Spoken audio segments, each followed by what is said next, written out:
started? It's Yeah, I 5. think, yeah, 9:05, I was thinking, but yeah.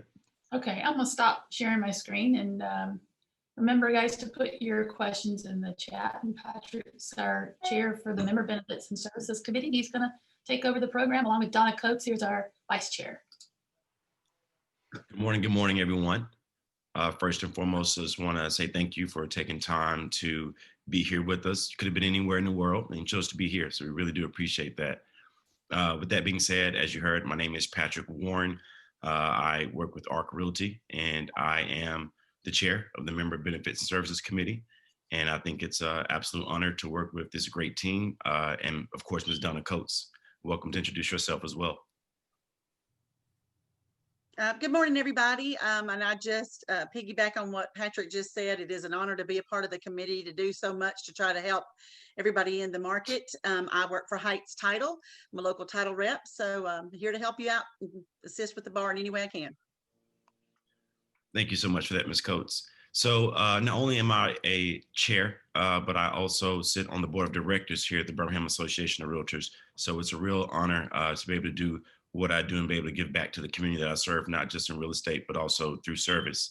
So today, of course, our focus is cybersecurity. And we have some great panelists here, and we're gonna give a great introduction. If Donna would like, I'm gonna let her introduce our first young lady, Miss Rymarowitz. Yeah, okay, good. Good morning, everybody. I'd like to welcome our first panelist to the group. Her name is Deanne Rymarowitz, and she is an NAR Associate Counsel member. Before joining the NAR, she was General Counsel for the Greater Las Vegas Association of Realtors for 8 years. She was also served as counsel for the Nevada Real Estate Division. She has an extensive background in transitional and administrative law, focusing on corporate, insurance, and mining law. So welcome, Deanne. We're excited to have you here. Thank you so much, Donna, and thank you, Patrick. And thank you to the Birmingham Association of Realtors for inviting NAR Legal Affairs to be part of your Be Cyber Smart program today. It's a pleasure to be here. And as Patrick said, thank you for being here, taking the time out of your day to learn about this topic. Our topics today are all cyber related. First, we'll look at cybercrime trends and some ways that you can be more secure in your online life, both your personal online life and your work online life. Then we'll take a deeper dive into real estate wire fraud and give you some recommended practices to protect both you and your clients. Along the way, I'll give you some NAR resources and member benefits that you as a realtor can take advantage of. But first, I'm going to share my screen. I should have done that first. Let's see. There we go. Is everybody seeing that? Fantastic. All right. First, I want to invite you to make a little bit or a big mindset shift. Complete this sentence. Cybersecurity is blank. What's the first thing that comes into your mind? So some of you may have thought it's so exciting and fun, but chances are most of you thought something like it's confusing and complicated and overwhelming and scary and boring. And that may be true because it is really a huge topic. And so we're just going to take a few bites out of that topic today. But I want to invite you to make a mindset shift and start looking at cybersecurity as an opportunity. And it's an opportunity to educate yourself, your staff, your agents and your teams, and your clients. So now that we have our intentions set to opportunity, let's start looking at some cybercrime. Now, this is the portion of the program that's kind of intended to scare you just a little bit as we look at what's really happening out there in cyberland. All right, so let's get a little bit of perspective. Remember back in the 90s when the internet was kind of just starting, we were starting to get email addresses, and you would get this email from a long lost prince who for just $100,000 would gladly give you an oil well. And we thought, wow, how did they find me? Like, we kind of felt a little bit special. Now, I subscribe to a New York Times COVID-19 daily newsletter, started that back last March when the pandemic started. And yesterday, they put in a little blurb that 25 years ago this week is when the New York Times, a pretty iconic media organization, had its first website.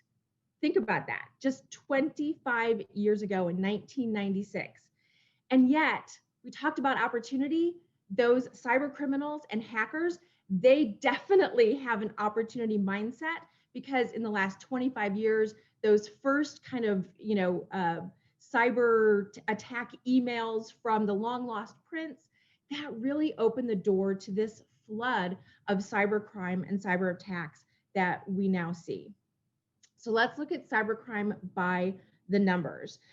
The FBI's Internet Crime Complaint Center tracks the number of complaints of internet fraud across all different kinds of sectors and types and industries. And in the last 5 years alone, this is the most recent IC3 Internet Crime Complaint Center report, is from 2019. And over 1.7 million scam complaints were filed in that 5-year period. And those 1.7 million complaints were $10.2 billion in losses. Now, keep in mind, this is just what's reported to the IC3. The actual numbers are probably a lot higher because not everyone reports being the victim of a scam. And about a third of that 10.2 billion came in just 2019. So if anything, hackers are ramping up. $3.5 billion in losses in just 2019. The IC3 receives over 1,200 complaints a day. And since it was formed, more than 4.8 million complaints have been filed. Cybercrime is not going away anytime soon. So let's look at how your state is faring. So your state, in terms of the number of victims, you're kind of in the middle of the pack. You're at 28 with 4,108 reported cybercrime victims in 2019. And those 4,108 victims lost quite a bit of money. Over $20.5 million were taken by cyber criminals from folks in your state in 2019 alone. That's the landscape that we're looking at, that we're facing as a real estate industry. And really, not just even as a real estate industry, but as individuals with email accounts and online shopping and identities, right? So let's look at the top 5 categories of cybercrime that IC3 tracks. Now, they track 33 different kinds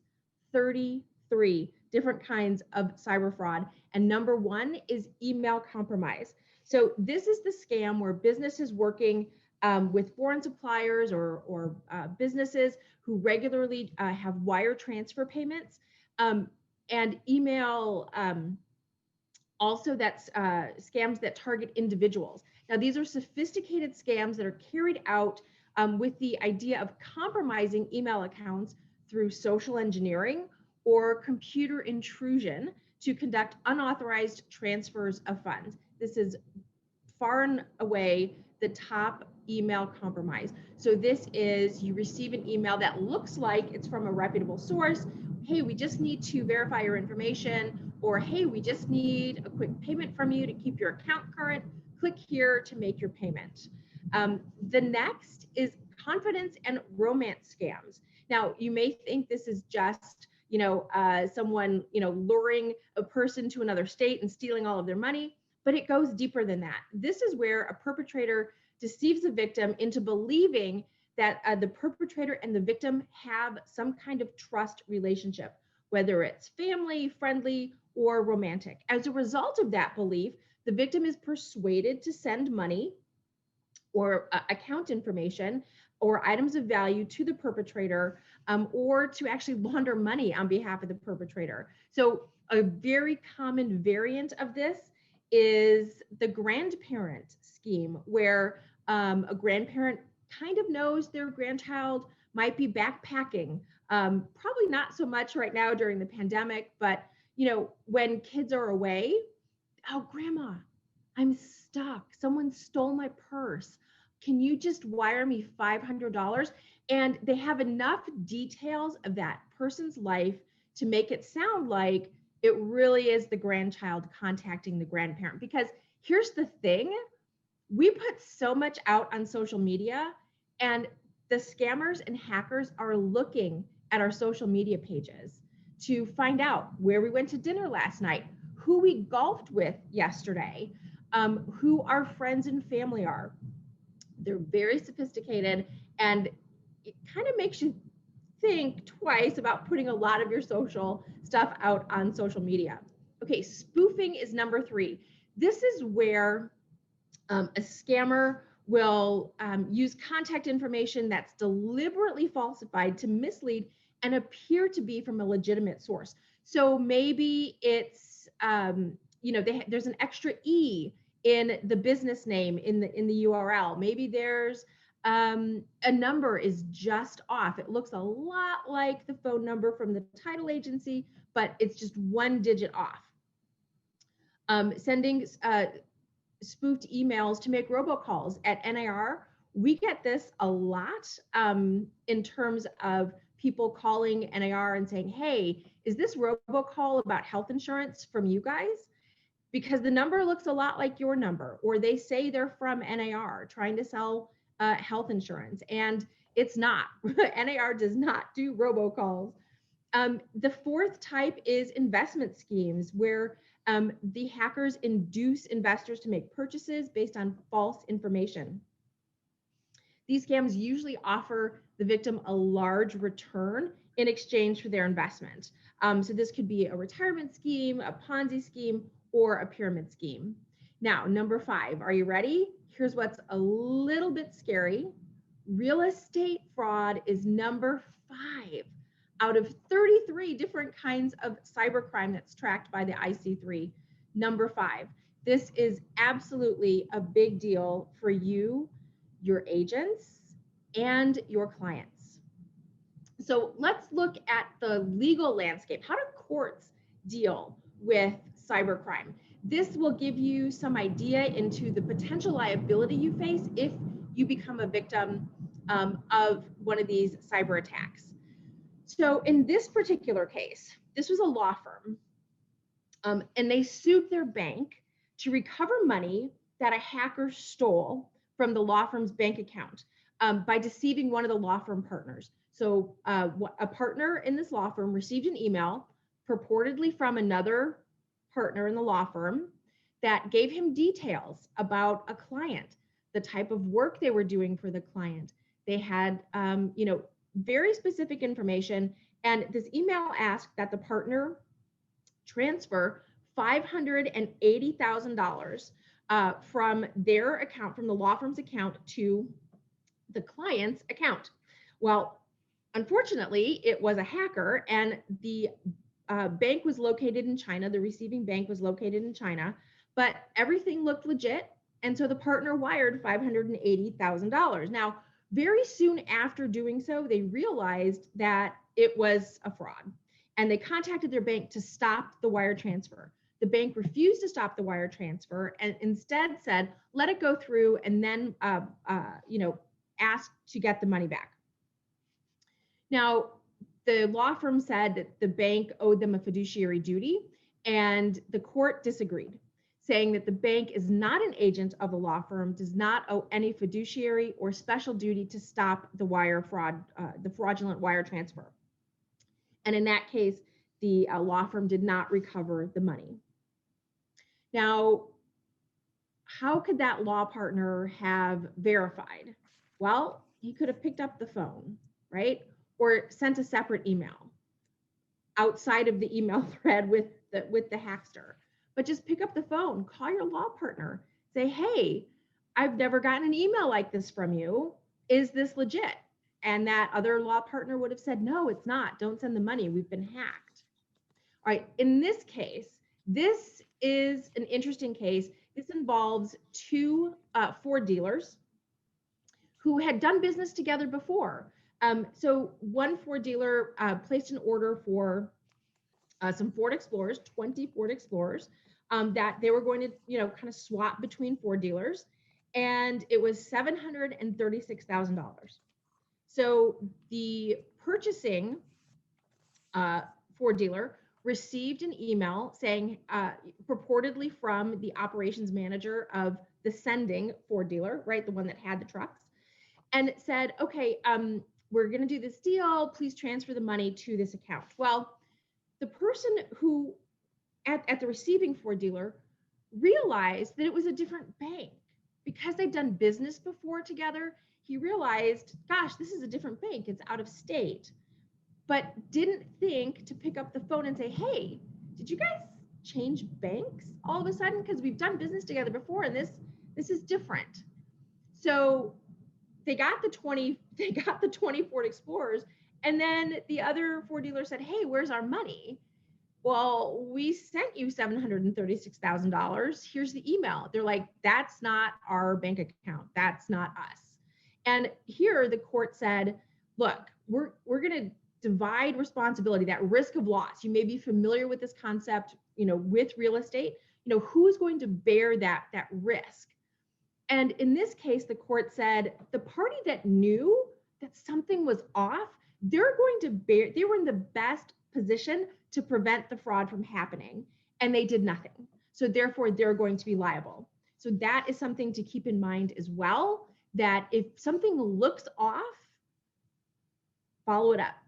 Especially if something in the back of your head is going, that's odd. Follow it up, follow that instinct, because otherwise you could be found liable. All right, so here are some best practices to keep you and your business and your personal life safe. So those spoofed emails, they're really easy to spot. Before you click a link in an email from someone, even if it's someone that you know or you think you know, hover your mouse over the sending address. And if it's supposed to be from Debbie@titlecompany.com and it's a random character string or not anything but, Debbie@titlecompany.com, it's a spoofed account. Do not click the link. Now, I have to tell you, these can look very sophisticated. One night I was a little bit tired. I just signed on my personal email real quick to check my email. And there was an email, Deanne, your Prime membership is expiring. Your credit card expired. Click here to renew. Guess what? I was tired. I was like, oh man, I don't want my Prime benefits to expire. The millisecond that I clicked the link, I was like, man, this isn't actually from Amazon, because I went and checked the sender email. So I, quickly closed the browser. I hadn't, opened the browser tab yet. And I went in and changed my Amazon email, my Amazon password, and all my banking passwords. Went in and changed all of those. So it's really easy to fall for these. So if you're not at all sure if the link is legitimate, you can actually copy, do not click, but copy the link and run it through a detection site. I've listed a few on the screen here. There are several good detection sites out there. You literally copy the link, put it in one of these sites, and it will tell you if it's a legitimate source or not. Next, you can call the sender to verify that the link is from them. That's what those couple folks in those cases before should have done. Now, awareness is always the key. Keep on track of cyber, the current cyber threats. The more you know, the more you can protect yourself. And of course, stay vigilant with those emails and your online transactions. For example, use a VPN. Don't pay your bills when you're standing in line somewhere, to check out, because someone could be scraping your information from your phone. Prevention needs to become a routine activity. So it's annoying when we get those, you need an update on your computer or your phone, but keep those basics like your operating systems and your firewalls up to date and active. Common sense is your friend. And of course, always stop and think, does this make sense? Was I expecting this email? Is this the kind of email this person would normally send me? Does your bank or the IRS ever ask you via email to send them your password or on the phone? Does this sound like the client you've been working with? And were you expecting this attachment? When it comes to attachments, I, still call and say, hey, did you send me this, particularly if you weren't expecting it? NAR has several resources available for you at nar.realtor/data privacy security, including a cybersecurity checklist that has several best practices that you can use. This is a great thing to hand out to members of your staff and your agents or your team, or even use it during one of your weekly sales meetings as a refresher of best practices for cybersecurity. All right, let's look at wire fraud in real estate. So this is that number 5 of the FBI's. So in 2019 alone, there were over 11,000 victims reported. Again, this is just what was reported to the IC3. And those 11,000 victims lost $221 million. Now, that's only a year-over-year increase of 3%, but look at this. What 48% increase in real estate wire fraud.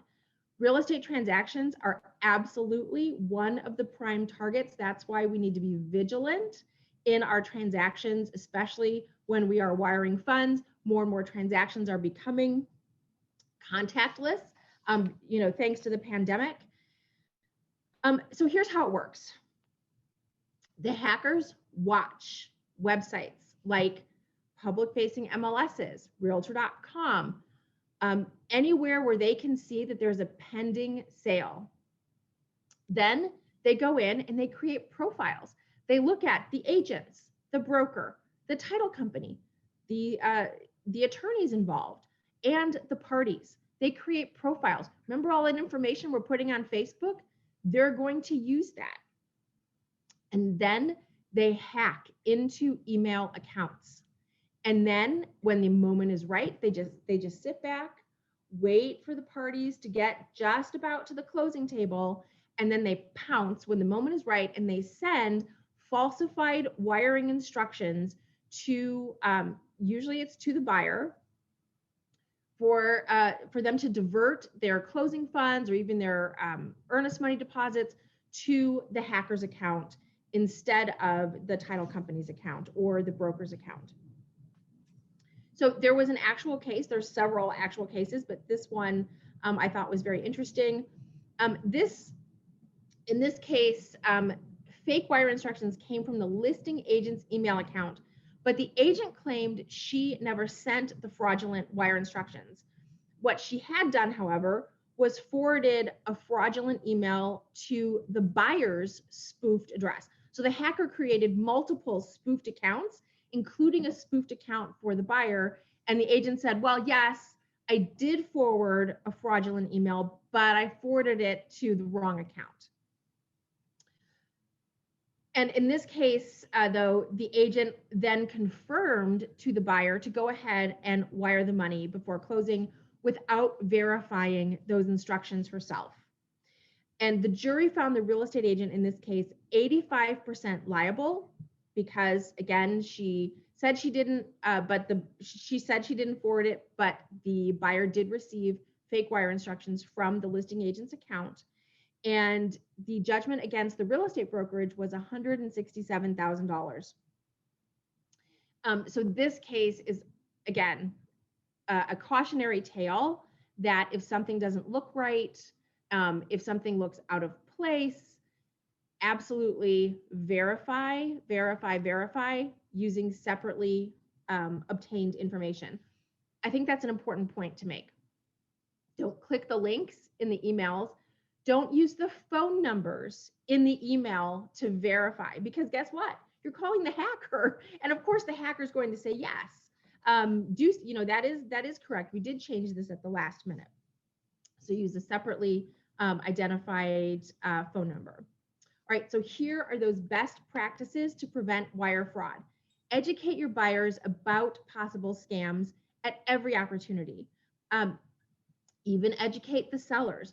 NAR produced this brochure. You can download it for free in the Realtor store.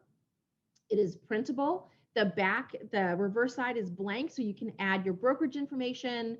You can brand it, on the reverse side, so they know it's coming from you. And this was developed with the American Land Title Association with some, steps to be vigilant, protect the buyer's money from mortgage closing scams. So this is a great resource that you have available to you as members. Use a transaction management platform or secure email to communicate with your clients. Again, those hackers are watching the emails back and forth if it's on unsecured email. Never send wire instructions via email.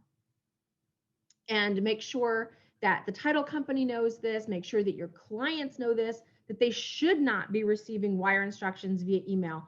And if they do, they need to verify that those instructions are genuine with an independently obtained phone number. So again, not the number in the email, but a different phone number that you've looked up or that you have directly from the title company.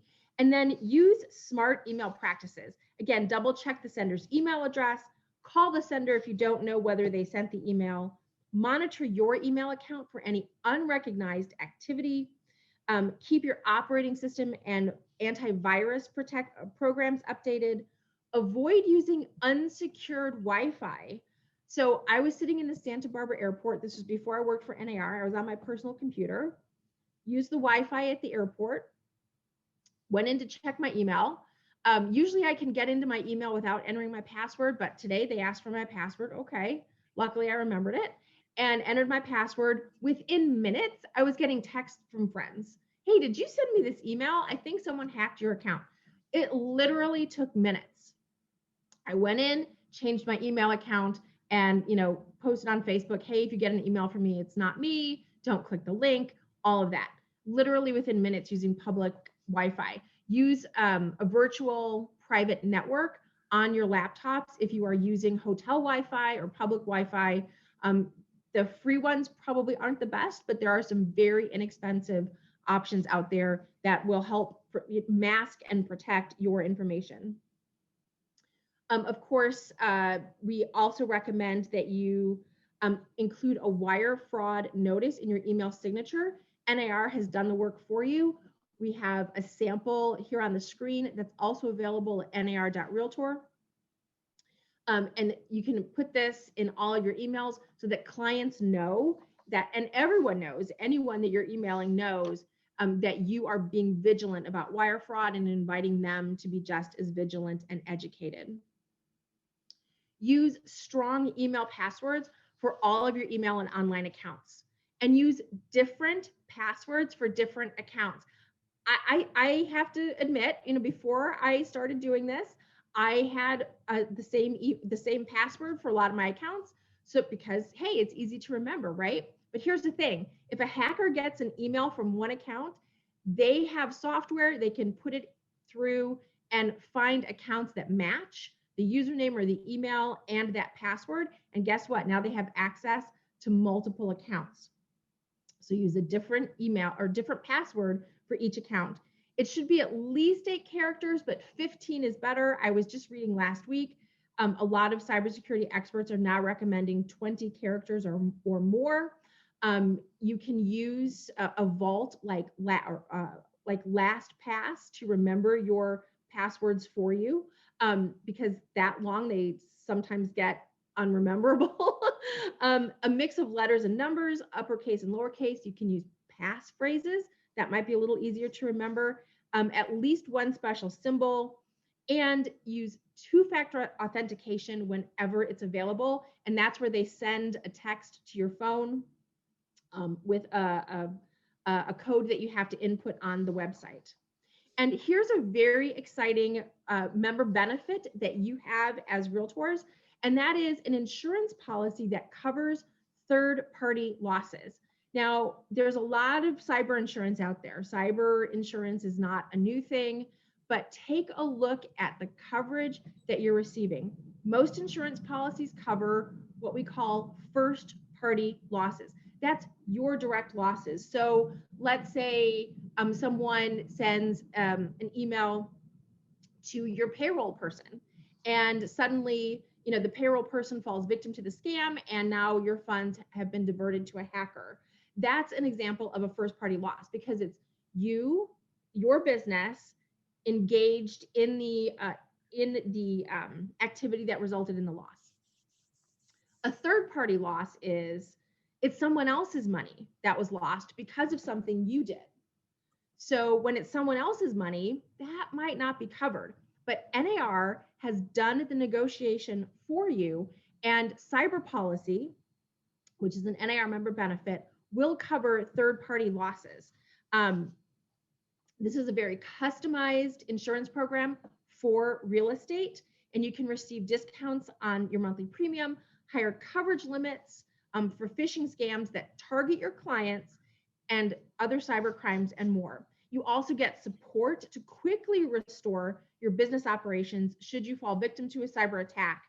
But remember, I have to put in this disclaimer.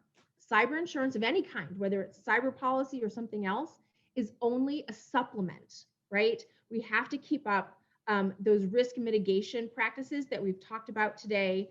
And insurance is to be used in conjunction with other data security measures and risk management tools. You can learn more about cyber policy and how it can benefit you at nar.realtor/cyber policy. Now, in the unlikely event of a water landing, in the unlikely event of fraud, notify the other parties to the transaction immediately, file a complaint with ic3.gov, contact the bank and ask them to stop it, and ask for a letter of indemnity or a hold harmless letter from the bank, and then report to the local FBI office. Now, in cases where the reports are filed with the IC3 within 24 to 72 hours, there is a decent recovery rate. So in 2019, the IC3, they have a special unit that's set up to help with recovery. 79% of funds were recovered, but it's because those reports were made quickly. Your clients might feel a lot of shame and embarrassment, like, oh my gosh, I fell victim to this. Let it go. File the complaint, admit that you were duped and get that complaint in as quickly as possible. Now, all of these resources can be found at nar.realtor/wire fraud. We have many resources available to you. We've got that wire fraud brochure is on this page. The email template that I talked about, pretty much everything related to any resources and benefits that you get as realtors can be found at nar.realtor/wire fraud. I know that was a lot of information. I'm going to stop sharing my screen and see if we have any questions. Thank you so much, Ms. Ramarowitz. That was fantastic. Just a load of information and so helpful. I do know that we will have a few. I did see some questions come in. If it's up to Stephanie, I think we wanted to wait till after the next panelist. Is that correct? No, let's try the questions for Deanne. Let's try and get those addressed now. She needs to be off at around 10 o'clock. Okay, excellent. No problem at all then. I'll let you guide the questions then, Ms. Stephanie. Okay, from Lucy. Lucy wants to know, does E&O insurance protect me from cyber fraud? Lucy, I would recommend that you sit down and actually look at your E&O policy. Many E&O policies have some element of cyber protection, but it can be very limited. I would definitely recommend that because every policy is a little bit different, so I can't really speak to the terms of your policy, but sit down and look at that and see what is covered. It may protect you from, data attacks or ransomware, malware. So just look and see what's there. A standard E&O policy will probably, I'm 99% sure, would not cover those third-party losses or your client losses. And that's why NAR went and found cyber policy as a member benefit. Okay, so you just mentioned, so a lot of the policies don't cover the third parties. Is this different than the one we have through NAR? The one we have through NAR. The insurance? Yes. That the association has. So that is a robust cyber insurance on the E&O side for associations. Gotcha. Yeah. Okay, let's see. We have another question from Rhonda. So is it best to use a hotspot on your phone when in public? It's better to use the hotspot on your phone when you're in public. I would still recommend having a virtual private network. You can get a lot of times the VPNs, the virtual private networks, will actually have a component for your phone as well, so that the transactions on your phone are also covered. So hotspot is, yes, definitely better than public, but it may not still be 100% secure. Okay. Any other questions from our attendees? Excellent. I don't have any more in the chat. Patrick, how about you guys? No, I did want to ask, how often do you personally change your passwords? Oh, that's a great question. So on my financial accounts, so I look at it, and this is me personally, I look at it as, is this information that I would want to have secured? So there are some websites where I don't process any financial information. So I've had those passwords for like 20 years. But if it's something that I process financial information, so credit cards, banks, anything financially related, I change it at least every like 3 months. But I have a system so I just have like a graduated system. So it's easier to remember, but I do try and change those about every 3 months. Excellent, excellent.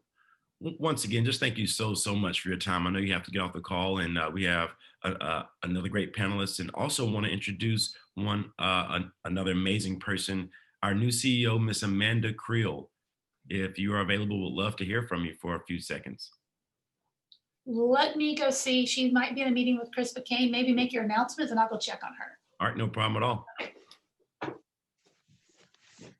Do you want me to jump into announcements, Patrick? Yes, ma'am. Okay. Hey, everybody. I just wanted to reach back out to you again and let you know that there's a lot of information out here for you on our website.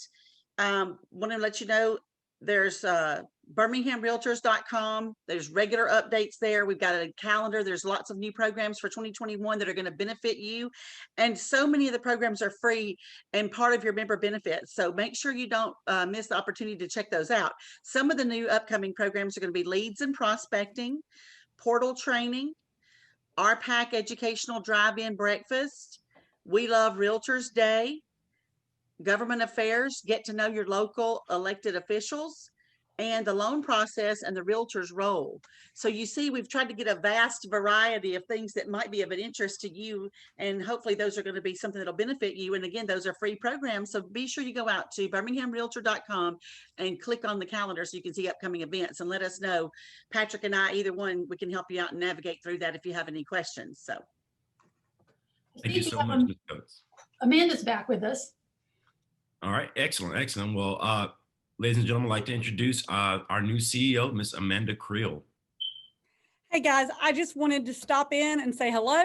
I know some of you are probably wondering who this crazy new person is that's coming into Birmingham, and tell you a little bit about me. I drank the Realtor Kool-Aid a few years ago when I was lucky enough to start as a communications and marketing director in the Emerald Coast of Florida. And then I have been a little bit of everywhere. I have been in an association here in Alabama as an AE. I went out to Arizona for 4 years in Prescott. And then I heard about the Birmingham job and thought coming home would be amazing. For those of you that are on the other side of this, I apologize in advance, but I do bleed orange and blue. So I'm going to just set my colors out right now. All Auburn all the time. I have problems. Football is my thing, but I know there's a lot of people on the elephant side, and that's okay. I got a few friends from there. I just can't talk to you during football season, but they'll be all right. But no, I kid, but I am a big Auburn fan, and I'm Auburn alumni, and I love that. I love realtors. I can't imagine doing anything else. I'm excited to hear from you guys. I know that you can't necessarily come in person now because of COVID, but if you want to talk to me, we can Zoom one-on-one. I'd love to hear your input, what you've got, who you want to be, what you want to see the association do. I love seeing committees put together things like this and the Cyber Smart thing, bringing in NAR, bringing in great instructors. We want to continue to do that. We want to continue to work together to make you say, I am so proud to be part of BAR, and I'm so proud to be part of Greater Alabama MLS. And my goal, and we've talked to the board and the executive committee as we went through this process, I just want to wow everybody. And that's going to take time, but we have a really good staff team here that I think is going to help me do that. And I'm excited for you guys to say, hey, that was a wow moment for me. And I want you to tell me when it was and when it wasn't, because that's how we get better. You know, I look at metrics, I look at measurements, but I just want to be what you guys need. And I want to see us continue to offer great resources like this committee and the staff has put together today. But any questions for me, anything you want to know about me other than my football pride? I know when you come to Alabama, you got to lay down the line right then. So I'm making sure I do that. I grew up here, I know. Any questions or anything anybody wants to ask? Awesome. Well, I know y'all have more important things to do and learn today, but I did want a chance to say hello and to get to see some of your beautiful faces and just kind of say hello. So if there is anything, my email is real easy. It's amanda@birminghamrealtors.com, and I am an email away. Give me a call. Let me know if you want to Zoom one-on-one. Like I said, I want to have relationships with as many of you as I can. That's a big job with 5,000 of y'all, but I'm going to take it one day at a time and we're going to make it happen. All right. Thank y'all. Thank you so much, Amanda. Thank you, Amanda. Thank you, Amanda. So, ladies and gentlemen, once again, thank you all for taking time to meet the new CEO. And now, with no further ado, I'd like to introduce Mr. Bob Kirkendall, former FBI and now Realtor. Great guy. He began his professional career with the FBI in Birmingham at the age of 18. He served in the U.S. Navy, U.S. Army, and the intelligence community. Bob was a federal criminal investigator for 26 years. Bob's tenure includes Special Agent Counterterrorism, FDA's Office of Criminal Investigations, National Fraud Program Manager with United States Postal Inspection Service, Consumer Protection Agency, Clinton's National Anti-Fraud Campaign. A few fun facts about Bob. He's bronze medalist in judo in the 1996 Olympic Games in Atlanta. Co-wrote the lyrics for I Ain't Mad at You, Billboard's Top 10, 1996 single released by Tupac Shakur. Author of New York Best Times bestseller, The Addict, Closed Case Files. Also retired in May of 2018 and began his full-time realtor career. I'd like to introduce Mr. Bob Kirkendall. All right, welcome everybody.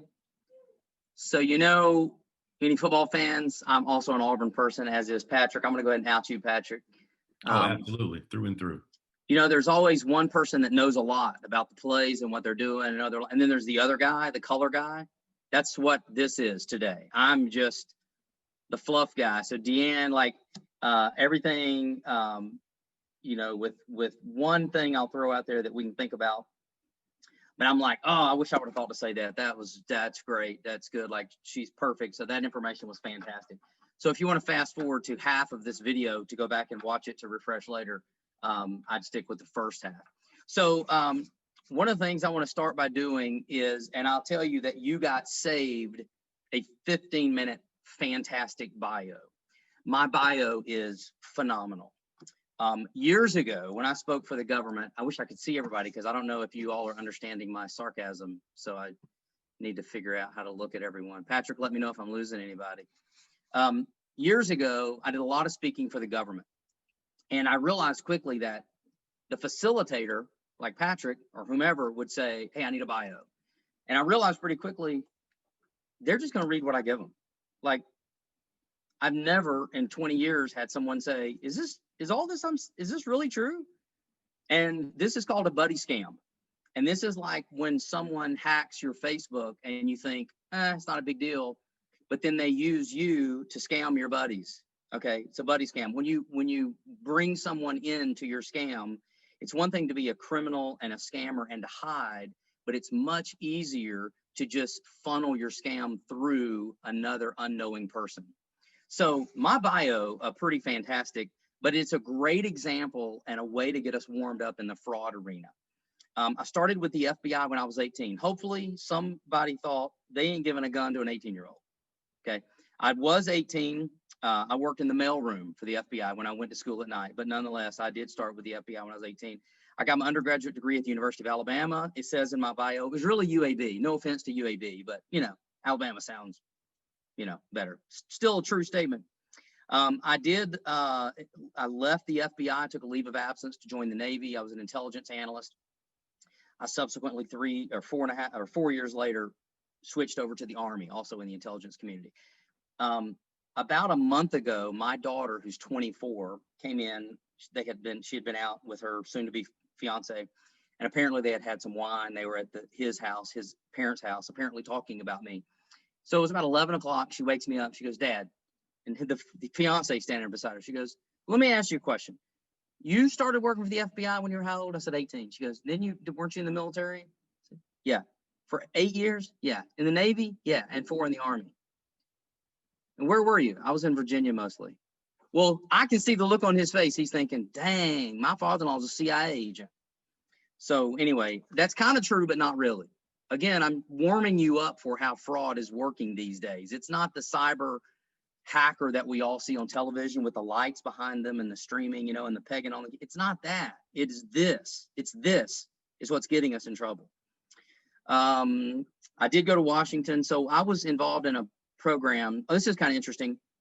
My bio says I was the National Fraud Program Manager with the Postal Inspection Service. I was one of about 8 National Fraud Program Managers, but by replacing the word "a" with "the," it's kind of true. It's a little vague, but you see where I'm going.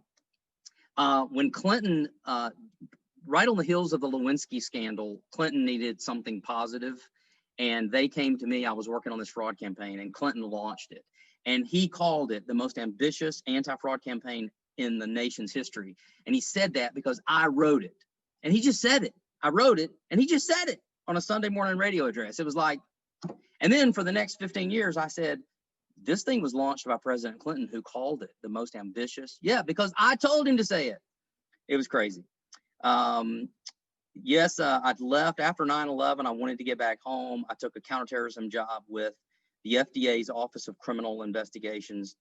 I have a master's at Syracuse. It's actually Utica College of Syracuse, but I just put Syracuse in my bio. My bronze medal that I'm super proud of, that was just a lie. I mean, I don't know a way around that. If you know me, you know I ain't beating up anybody, judo or otherwise. Unfortunately, I also lied about co-writing "I Ain't Mad at You," Tupac. That did not happen as well. But if you thought, because I know some of you did, wow, that's cool, he co-wrote a Tupac song, then guys, you're the ones that we really need to slow down just a second and think about the information that's going in to your brain. I did write The Addict, Closed Case Files of Special Agent Madison Cates, great book. It's on the New York Times bestseller. It says in my bio. Interesting fact, there is no worst seller that the New York Times put out. There's just one list. There's about 14 million books on it, and it's called the New York Times bestseller list. And I think I was ranked like 13,300,000 at the highest, but I think it's a good book. So I wanted to at least juice you up by thinking about that. Now, I have gotten, as of right now, 5 emails from you complaining that the survey wouldn't open this morning. Don't raise your hand. I know who you are. So you got an email early this morning. Please complete this survey. And there was a link in the body of the email. 5 of you have said, hey, the link don't work. If you'll go back and look at that email later, just like Deanna was talking about, that email came from Bob Justice. It's one of my great undercover names, Bobby Justice. If you hover over that email, like Deanne was saying, the email address will show. And the email address, I made it easy for you, is scammer2bbar@gmail.com. So that was a made up. If you saw it and you clicked on it, don't worry, it was just a made up. I made sure that it didn't go to some random thing. So I want to go through some things. And again, I know that, see if I can share this here. I just have a couple of pictures so that we all know what we're thinking about. This is probably, can you guys see that? No, we do not have a screen share currently. I apologize, Bob. Looks like Philip is trying to state something. No, I usually give a thumbs up when I can see it. Just be sure to hit the share button. I did. Well, let me see if I did. I said I did. Share screen. How's that? I am not getting anything, Not yet. Really? and I really want to see it because you're doing fantastic. So If you highlight something when you hit, and you have to click share on the bottom right. Yeah. Did you do that? Yeah. There's my pictures coming up. Well, Not I yet. think you guys probably, let's try this one more time. Nothing there. Share. You don't have any of this? no, sir, I'm not All seeing right. anything. Let's see if I can find it for you. If you want It to didn't talk. take long for someone to say, we gave this guy co-host privileges. I got to nix this right now. Share. So they're also telling me I can go Alt S. That didn't work. Still nothing, sir. Okay, so it's okay. I can go through these. I think you guys all have a great imagination. So think about, let's back up a second and think about our goal as realtors. If you work in the real estate industry, it is one of the top goals to be found. I mean, think about it. How many times have you been in a deal and I've got this listing agent, Jane Doe, and I'm going to try to find her and I can't. I'm looking at her email. There's no telephone number on the email. So then I go to Google her, Jane Doe Realtor. She hasn't done a great job marketing herself. So then I always go to the MLS one, to the bar one, the little green circle. That's how I find, that's the easiest one. But if people haven't done a great job advertising themselves, they're way down and it's so frustrating. So those of us who were easy, I mean, that's how we make a living, to be easily found. In 2000, so I retired from the government in 2018. In 2017, we put together an advanced undercover. I was a national, one of the 12 regional undercover agents. At the end of my career, I did mostly all undercover. And I went to, so they said, we want you to go to this advanced undercover school. And I'm like, boss, I'm gonna be retired in a year. There's no reason to waste my money, waste your money sending me. They said, we got to have 4 agents and we've only got 3, you got to go. So I went down to Key West, Florida, Duck Key, for this 4-day intense advanced undercover. And on the first day, they went in to look at all of our undercover names, our persona. My true undercover name is Robert Adam K. So I called myself Bobby K when I was doing undercover. Bobby Justice is always a favorite. And so they pull up, now this was in 2017. I got my license in 14. So they pull up this screen in front of about 12 agents, and they pull up Bobby K, Robert K, and they see me. You see my ID, you see my address, you see backstopping is what it's called. But then when they Google Bob Kirkendall, they get all this, Realtor Bob, call Realtor Bob, you know, like, and they're just all going, what the heck, dude? How are you possibly out there? So my job was a little weird there in the end, but as an undercover agent, think about this, because the undercover agents are working just like the criminals. I need you to get in that warehouse because we think they're doing something illegal, but we don't have enough for a search warrant. That was my job, get inside, legally and ethically. How do you do that? You are invited inside. Totally fair game. The bad guy invites you inside. You are totally inside. You can't open drawers and cabinets, but if you're invited inside, you're inside. That's what we got to focus on, of being invited. Hey, look at you. Of being invited inside. So here's what everybody expects. Can I do it or do you need to do it? Well, I have it up. You just tell me when to change the screen. This is the first one. I don't think they're in order. Is there a scammer 2 or scam 2? We can go through these quickly because I want to rush, and I know it's 10 o'clock. I don't know what my time is, but I'm going to go through. Yeah, there you go. Is that it right there? So this is the original letter. These happened really late in the 90s when I first became a postal inspector. You've all seen these. These are called the Nigerian 419 letters. Interesting though, when I was doing a lot of speaking in the year 2000, I remember 19 people died as a result of going to Nigeria to get their money. And the way that scam would work is they would say, oh, you know, we got this money, blah, blah, blah. All, you know, you've got it. You get from the prince, it's $1 million. We just need $200. Once they get the sucker list built, they get that $200. Then it's, hey, great, we've got it. It's coming to you. We just got to get it past customs. We need $200. And once they've got you giving money, now they're going to claim that you are a co-conspirator defrauding the Nigerian government. But if you come here, we'll take care of you. I interviewed multiple people who traveled to Nigeria, had their stuff, all their possessions, passport, everything stolen in the middle of the night, and they're just left there. 19 people died as a result of these Nigerian scams. So I know we laugh about them now because we think, oh, you know, those Nigerian scams are kind of famous. That worked. That really worked for a while. Interesting, we called them 419 letters because in Nigeria, there is a criminal code, and they do, and this is the code that covers those. But I had informants who were hackers turned hacktivist. They're hackers who then kind of work for the government, and they're hacktivist. It's a cute name if you think about it. Teaching law enforcement how the hack is working. And, you know, they took me to churches in New York that were full of people coming up with new ways to defraud Americans. It was seen as a great, honorable thing to do. If you defraud Americans, it's totally cool. Little old ladies, whatever, they would share their scams. Hey, this works. Let's go to 3, or you can click on really any of those because I think these are what. So this is obviously a big scary thing. Oh, you've been hacked. I mean, it's a great scam if you think about it. You use a hack to commit a hack. Again, anything in that link that you're clicking on is scary. Do not click on the link. Now, the good news is if you see this email and you open email and you go, shoot, you're cool.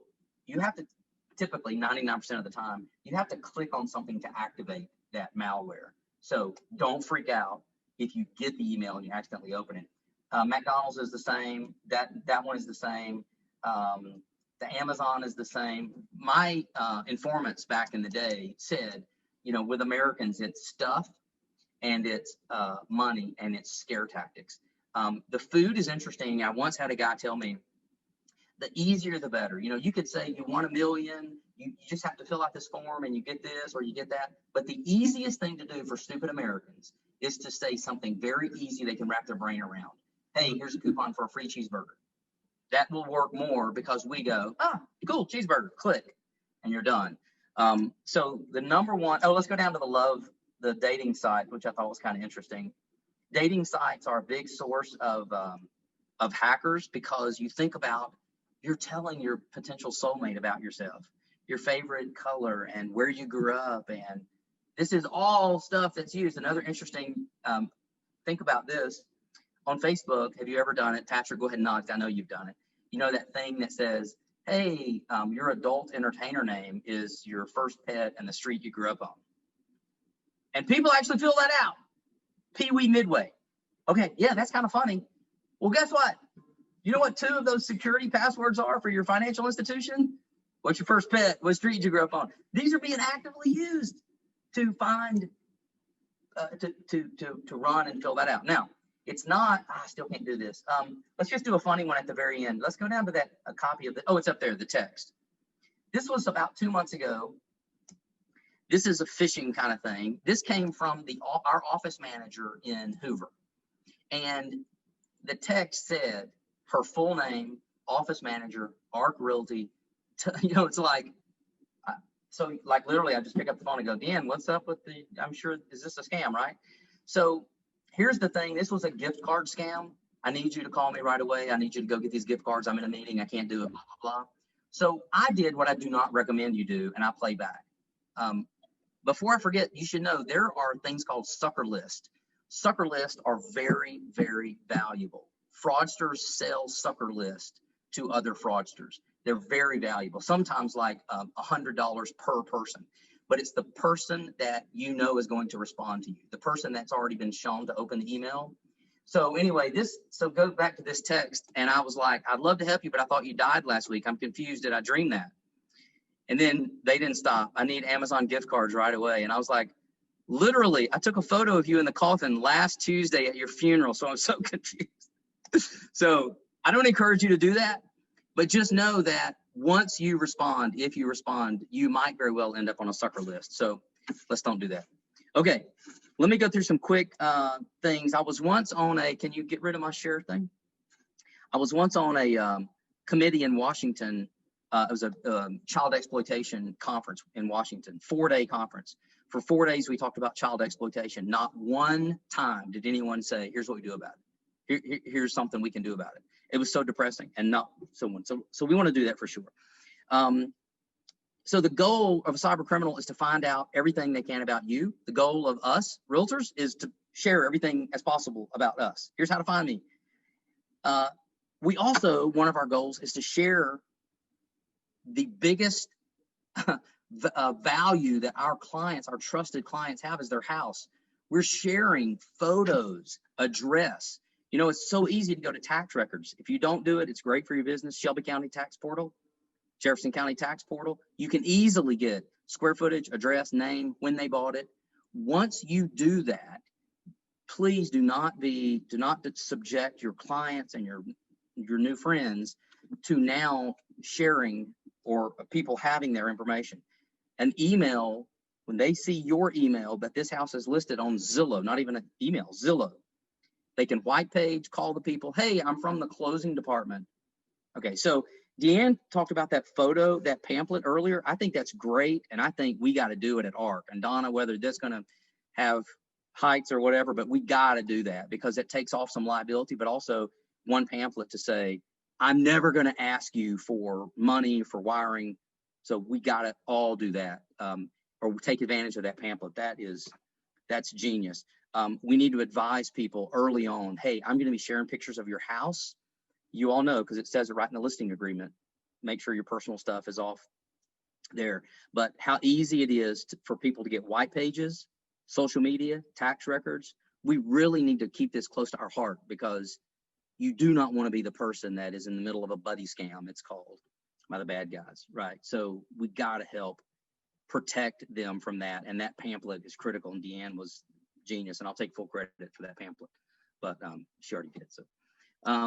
So a quick old story. When I first started working identity theft, back before it was called identity theft, it was called account takeover fraud. This would have been in 1990 something for you young people, whatever, bunch of jerks on here, too young. I got a call from the post office in Hoover, Alabama, and she said, we got a problem. And I was a brand new postal inspector, had a gun and a badge. I was ready to go arrest people. And she said, somebody's stealing our trash. And I said, what do you mean? What trash? Like inside? No, the lobby trash. Okay. So were you going to throw it away anyway? This is what I said. I was like 24 years old. I said, well, I don't know what to do. I was working another case with a Secret Service agent. Secret Service agent said, let's go to the post office. We went out to the post office. And what we subsequently found, it took us about a week, but we found a young lady who would come and take out the trash and go out to her car in the parking lot. It was a gravel parking lot. She would take little pieces of rocks. And she would look at one piece of mail. Oh, Bob Kirkendall. Okay, I'll start a Bob Kirkendall stack. Patrick Warner. Okay, I'll start a Patrick. Here's Donna Coates. Oh, here's another Donna Coates. Then she would piece together on a yellow notepad the name and then anything she found. Address. Victoria's Secret was big back then, So, or maybe I just remember it. And so she would get like the Victoria's Secret account number. Oh, I got a Patrick Warren Victoria's Secret account number. And she would add that to her stack. That's what cyber criminals do today. They take different stacks of data that we are giving them. And they save that and go, oh, now I've got a complete package. Now I have all this information. So we got to avoid sharing that as much as possible. And it's tough to do it when you're in an industry that the goal is to share and give. And hey, look at me, and I'm a great realtor, and blah, blah, blah. So we don't want to be involved in one of those buddy scams. Your passwords, there are bots that will run the system and check for a password, but passwords are tough because we all hate them. Anytime you get a thing that says, oh, your password's expired, you're like, ah, dang. Oh, you can't use that password because it was used in the last 3 passwords. It's like, well, shoot. So the informant that I had said, I'll never forget him saying, it's love, hate, Jesus, sex. Maybe not in order because that sounded inappropriate. But there are so many people, he said, when you're just doing it by hand before letting the bot do it, once I get your email, I'm going to try love, one love, love one, love me, I love you. Hate, I hate you. Jesus saves, love Jesus, Jesus loves, and then all sorts of sexual variations. And he's like, I could have a busy day at work just using love, hate, Jesus, sex. I'm sure there's some roll tides out there for you freaky people. So you got to change that. A password keeper is great and easy. There are several of them. I don't recommend any in particular, but Google. I think Deanne mentioned LastPass. They're a great way to do that, but at a minimum, at a very minimum, just make sure they're all different. I only just started using password keepers. They're free. Some of them are free. Some of them are easy. One of them is like 200, or a password keeper, I think is like $75 a year or something. So it's super cheap, totally worth it. I use a variation, like if I'm going to log in at ARC, it'll be like one ARC password and some characters. But then anytime I use a certain letter, I interchange it with the Russian alphabet. So even if you know my strategy of how I come up with my passwords, you'd never be able to guess them because certain letters are codes, and it's consistent.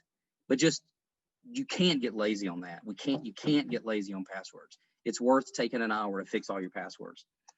I like to say, click quick and get sick. You got to remember that. If you click quick, you're gonna get sick. It's like your second round at the Chinese buffet. It feels good for just a second, and then you're like, oh my God, I'm so sick. Why not do that?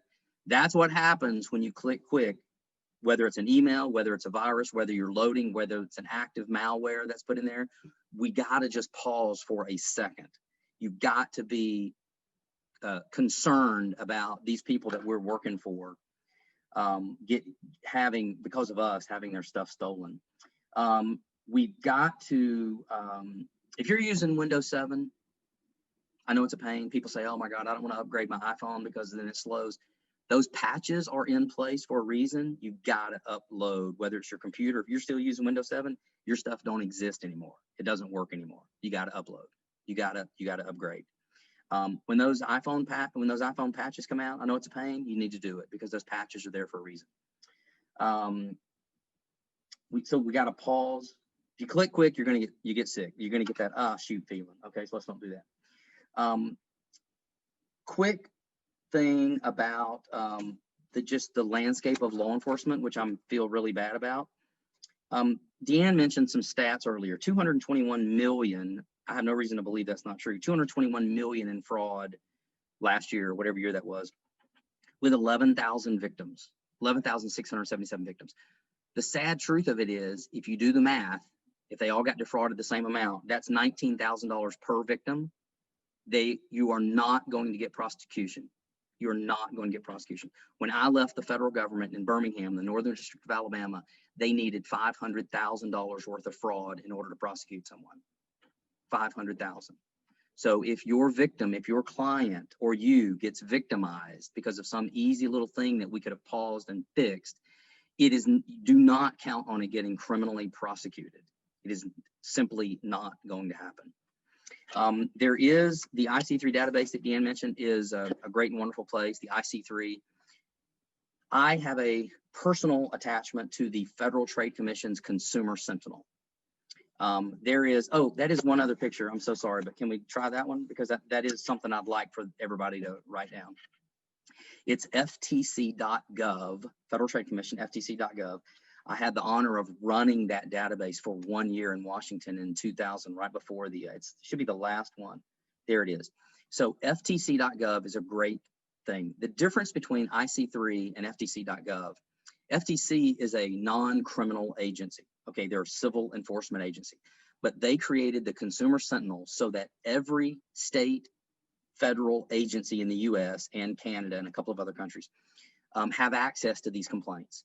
If you file a complaint and you've only been a victim of $5,000, it is never, ever, ever going to get prosecuted. In the FTC, our law enforcement partners from across the country can go in and access a name, an email address, a criminal, a target, a business name, and they will then compile 37 complaints from different parts of the country. That's how cybercrime works. That's the reason state laws are no good, because you're never going to just defraud everyone in your own community. You're going to go outside of state bounds. You need federal. But on a federal level, you're not going to get the case prosecuted at $20,000. So the FTC's Consumer Sentinel is awesome because it combines those complaints into one so that they are easier to make, to identify targets and to make a complaint of. The FBI's database started in, I think it was May of 2000. The Consumer Sentinel had already been running. So it's very interesting. There's a little bit of fighting for leads and for cases and for stats. but I am a huge fan of the FTC. But while we're there, I also want to show you a great thing to do. You can put your number on the do not call registry. I'll tell you that the do not call registry does not work for the criminals, but just for the annoying people. Your car's warranty, they will drastically reduce if you put your number on the national do not call registry. The legitimate but just annoying companies will honor that. The real criminals will not. And then also, I would really encourage you to take advantage of that free credit report that's found on the FTCs. You get it once a year, and it's not like Credit Karma. It's a legit credit report from Equifax, TransUnion, and the other one, Experian. And they're the actual legitimate official. You get it once a year for free. I strongly, strongly, strongly encourage you and your family members to do that, because you can look over that and see if there's anything weird. Okay. On the password keeper, you need two-form authentication. It's just super important. I know the only thing that I really have to, or had up until I started this, my TSP for the government, so all my retirement money. And believe me, it made me feel good when they said, hey, we see you trying to log on. Now look at the text on your phone. Makes me feel super happy and warm and fuzzy that they're doing that. Malware, you know, there's some great, even free programs out there. Antivirus, McAfee, WebRoot, Avast. You got to make sure that you're up to date on that. And then the biggest is, I think the other thing besides don't click, hover, check at those emails. We have to notify our clients. That footer thing email is great. It also takes, I think, probably a little liability off of us. I'm not a lawyer. I did drop out of law school. Oh, should have put that in my bio. I attended law school, because I did, but then I dropped out. But it's a great bio thing. But I think it probably does help as far as a little bit of liability. Check with your agency. I know ARC does have a data protection policy. It's almost like a retainer.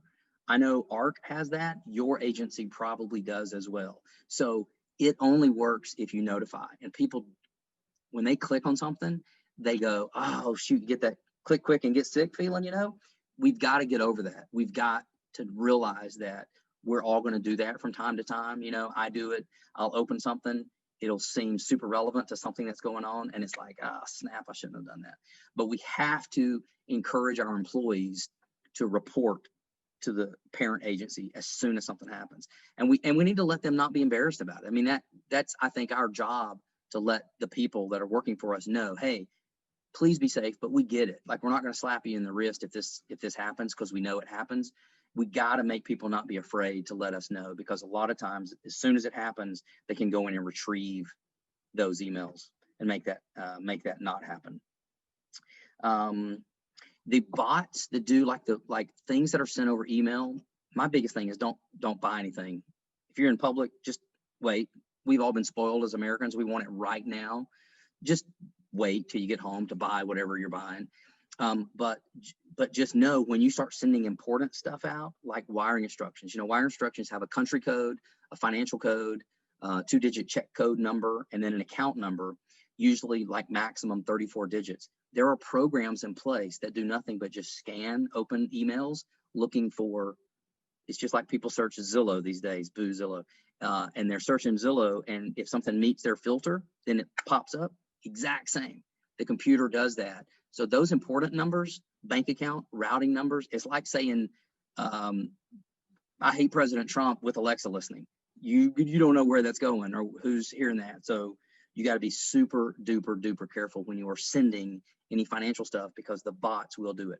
Other than, I'm not that afraid of bots. I'm most afraid of those people doing like I did to get inside, like to get invited inside. Just please remember, click quick, be sick.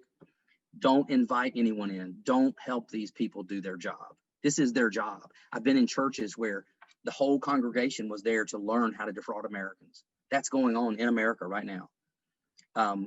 Don't help them do their job. If we do just a minimal amount of protection, typically, they're going to move on. They're going to work smarter, not harder, just like we try to do. If there's anybody has any questions, I'm going to look over my stuff. I know that was a lot. If you've been married to me for a long time, you could probably follow along, otherwise not. But if you have any questions, if you want to email me any question off the off the Zoom or whatever that you can, feel free. My email address is Bob R Q. No, I'm just teasing. It's realtorbobk@gmail. Realtorbobk@gmail. And you know, one more thing that I thought about when I was sending out that fraudulent email to all you guys, if you'll look at our list of 33 participants, I don't think I saw any, maybe one official email like bkirkendall@arcrealtyco.com. That's my official email address. If I really was super duper safe when dealing with all of you wonderful professionals, that's the email address I would use. So you know that I'm official and that's my ARC email address. But guess what? Nobody can spell Kirkendall. And it's a really tough thing to do. So it is every one of us have this, like a 17-year-old high school girl right in our hands. So if you get an email from, you know, Sexy Bob K selling houses at Yahoo, call. Hey dude, if anything, you just pause. Okay, click quick and get sick. All right, man, I'm sorry. I wasn't watching the time, so I'm so sorry. Bob, but you know, you I can't did even introduce myself in less than 5 minutes, so I'm sorry. We appreciate you taking that time and just, I mean, just a wealth of knowledge. And it's really, really interesting just learning all that. And you are just a great person around the office. Like I say, I mean, you're really, really helpful. And the information that you have, your experience, it really, really bleeds over into the passion that you have for what's going on in real estate. So like I said, we just can't say thank you enough, man. That was spectacular. At this moment, yeah, I think we have a couple of questions. Just go ahead, Ms. Stephanie. Yeah, I was just going to point out we do have a question from Lucy. What do you mean open email? I don't remember what you were saying at that point, but. So if you get an email and you open it and then you open it and it looks fishy, like it says, you've been hacked, click here to download or protect yourself, just don't freak out, because when you open that email, that's not the danger part. Not recommended, but it's not the dangerous part. There's usually a link hidden within either a PDF or a picture. Hey, I've got a shirtless photo of Patrick Warren. Everybody's going to be clicking on that. Yes, they will. Yes, clicks that get you in trouble. So when you open it, just don't freak out. It might be a good idea to notify your agency so they can put a block on that particular site. Just block the user. Don't stress out about it. I just don't want people to panic when they open it and go, oh my gosh, my whole life's going to be destroyed. It's that secondary click that'll get you. All right. Excellent. Excellent. I had a quick question. You mentioned iPhone and patches. I'm not familiar with the patches. You know, I'm saying when you get that email notification on your phone that says it's time to update your software, and you go, I don't have time to do that. But that update has certain things that they think they want to help make your life easier. And sometimes it screws up your formatting of your phone. You know, we say it all the time. Oh, I hate the new format. But when you do that update, there are also patches that they have spotted trends in either fraud or cyber or malware attempts, and they're protecting those. So those updates are a pain, but they're important. Excellent. Once again, great to know, bro. Great to know. Does anyone else have any additional questions? All right. Well, once again, just thank you all for your time. We're so thankful that you came out to this cyber seminar, and we look forward to providing more great information for you this year from the membership committee. The Member Benefits and Services Committee. We just are so thankful. So to Rachel Garrett, Lucy Arnold, Elizabeth Jordan, Wyona Baldwin, Leslie Elliott, Ms. Lois with no last name, Ms. Sonia Williams, Ms. Renisha Richardson, Ms. Tracy Dismukes, Donna, Ms. Rolanda Eldridge, Ms. Adrian Mooney, Bob, Stephanie, myself, and Philip. I just can't say thank you enough. And Donna, I'd like to say anything else? Totally thought part of that bio was true, Bob, because I didn't know. I was just thinking you were doing judo, and I'm thinking, wow, he is the rock star. So yeah, got me. I'm that gullible girl. But anyway, y'all, I think that we got some great information today. Don't forget to go to birminghamrealtor.com so that you can look at the calendar, see what's out there, and see what's coming up, because we've got some great programs for you, and we welcome your feedback. And tell everybody how great this was, so the next time we'll have more people participating. So thank you all for doing it. Thank you to our committee for their time to volunteer to bring these programs to our membership. It's really wonderful. I wish everyone an amazing week. Thank you so much. Thank you, guys. That was great. Bye.